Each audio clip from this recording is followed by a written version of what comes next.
মায়া মৃগ ৰূপধাৰী মাৰিচ বধ। ৰাৱণে বনত লুকাই থাকিল। মৃগই ৰত্নৰ কিৰণেৰে পোহৰাই গৈ আছে। নিজৰ ৰূপত নিজেই পাহৰি গৈছে। এনেকৈ গৈ ৰামৰ ওচৰ পালেগৈ।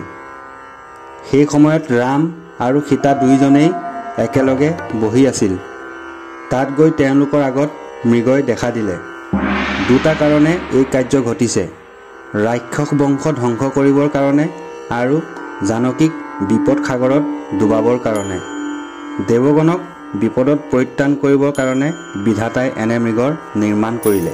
শ্ৰীৰামক সীতাই মধুৰ বচনেৰে ক'লে, হে প্ৰভু, যদি অনুমতি পাওঁ তেনেহ'লে কথা এটা নিবেদন কৰোঁ। যদি তুমি মোক ভাল পোৱা তেনেহ'লে এই মৃগচৰ্ম আনি দিয়া। কুটীৰত আনন্দৰে তোমাক বহিবলৈ পাৰি দিম। ৰামে সাদৰেৰে সীতাই কোৱা কথা শুনিলে। তেতিয়া ৰামে লক্ষ্মণক মাতি আনি ক'লে, হে ভাই, চোৱাচোন অদ্ভুত হৰিণ। ইমান অপূৰ্ব ৰূপেৰে কোনে তেওঁক তৈয়াৰ কৰিলে। দুই পাশে চন্দ্ৰৰ মণ্ডলীয়ে শোভা কৰে। ধৱল কিৰণৰ লোমাৱলী গা। ৰঙা জিভা মেলি আছে যেন জুইহে। দুই চকু যেন আকাশৰ তৰাহে। সৰু শিং দুটা প্ৰবাল বৰণৰ। ৰূপত পোহৰ কৰি আছে ধুনীয়া কাণ দুখন। জানকীয়ে হৰিণৰ চৰ্ম দেখি লক্ষ্মণক ক'লে, হে লক্ষ্মণ, চোৱাচোন কেনে সুন্দৰ হৰিণ। লক্ষ্মণে মৃগৰ ৰূপ নিৰীক্ষণ কৰি শ্ৰীৰামক প্ৰভূত বচনেৰে ক'লে, হে দাদা, মই মুনিৰ মুখত শুনিছোঁ, মায়াবী মাৰিছে নিজৰ সুখৰ কাৰণে মায়াৰ ফান পাতি ৰূপ দেখুৱাই সকলোৰে মন ভুলাই বনলৈ নি ৰক্ত মাংস আহাৰ কৰে। দুষ্ট মায়াৰ পুতলাই নানান মায়া ধৰে। আমাকো ভান্দিবৰ বাবে এই মায়া পাতিছে। ইয়াৰ লগত অৱশ্যে অন্য ৰাক্ষসো আছে, নহ'লে এনেকুৱা হৰিণৰ সঞ্চাৰ পাবলৈ নাই। গতিকে ইয়াত আগতে ভালদৰে নিৰ্ণয় কৰি লোৱা, ই মাৰিচৰ মায়া নে আচল হৰিণ।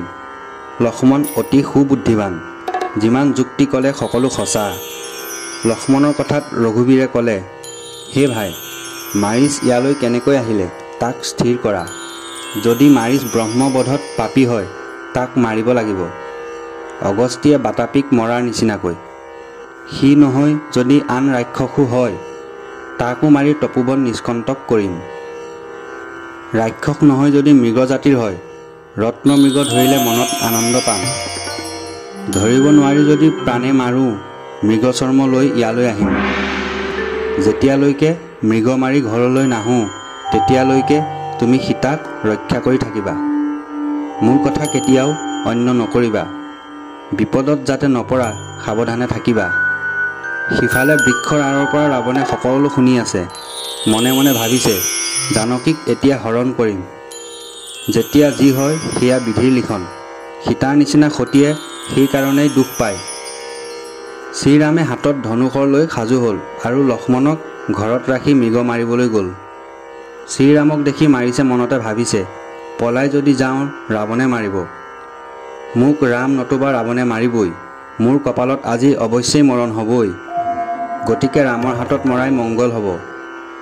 ৰাৱণৰ হাতত মৰিলে নৰকলৈ যাব লাগিব। মাৰিছে এইবিলাক ভাবি ধীৰে ধীৰে গৈ আছে। আগলৈ যায়, পিছলৈ চাই, ঘূৰি ঘূৰি চাই গৈ আছে। অলপ ওচৰলৈ যায়, অলপ আঁতৰলৈ যায়। শ্ৰীৰাম ওচৰলৈ গ'লে সি দূৰলৈ পলাই যায়। হৰিণটো প্ৰাণে মৰিব বুলি বান মৰা নাই। মৃগটোৰ ওচৰতে পালে দুই কাণত ধৰিব। ক্ষন্তেক চিন্তা কৰি ৰামে বুজিলে, ই স্বৰূপতে মৃগ নহয়, দুষ্টজনেই হ'ব। খন্তেকতে নেদেখা হয়, খন্তেকতে মৃগ দেখা পায়। পাতকী মাৰিছে মায়াৰূপ ধৰিছে। ঐহিক বিশেষ বান মাৰিচলৈ প্ৰহাৰ কৰিলে। মাৰিচৰ বুকুত ব্ৰজৰ সমান বিন্ধিবলৈ ধৰিলে। বানাঘাটে মাৰিচ পৃথিৱীত পৰি গ'ল। ৰাক্ষসৰ মূৰ্তি ধৰি হাহাকাৰ কৰিলে। তেতিয়াই মাৰিছে ৰাৱণৰ হিত সাধন কৰিলে। ৰামৰ মাতটোৰ নিচিনাকৈ আচম্বিতে মাতিবলৈ ধৰিলে, ভাই লক্ষ্মণ, তুমি সোনকালে আহি মোক পৰিত্ৰাণ কৰা। ভাই, ৰাক্ষসে মিলি মোৰ প্ৰাণ ল'ব এতিয়া। মাৰিছে ভাবিলে, সি এনেকৈ মাতিলে ৰামে মাতিছে বুলি ভাবি লক্ষ্মণ আহিব এতিয়া। লক্ষ্মণ লক্ষ্মণ বুলি উচ্চস্বৰে মাতিব ধৰিলে। শুনি ৰামৰ গা কঁপিবলৈ ধৰিলে। মাৰিচৰ বুকুৰ বান টান মাৰি উলিয়াই মাৰিচক সংহাৰ কৰি হাতত বান লৈ সীতাৰ ওচৰলৈ সোনকালে ৰামে যাত্ৰা কৰিলে।